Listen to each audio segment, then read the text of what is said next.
Welcome to the slop farm. Enjoy the video.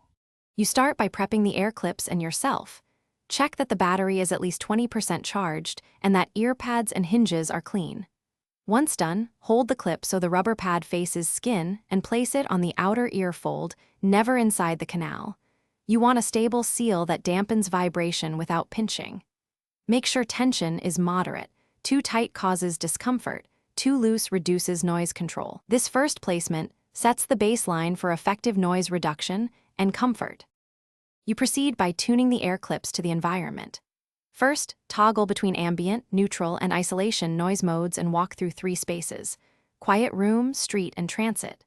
Once done, fine adjust the clip angle in small increments, about 5 degrees, until low-frequency hum or wind is noticeably lower.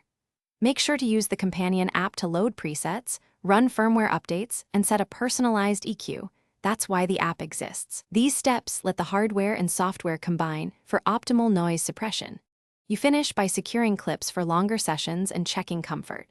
Use a small adhesive tab if needed and reassess after 10 minutes.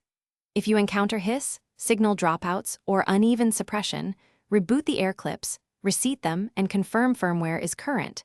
These quick steps resolve most problems. Make sure to capture a brief audio sample when problems persist, note the mode and environment, and contact support with the model and serial number. This targeted info speeds diagnosis and fixes. Thanks for watching. Consider subscribing if we helped you today.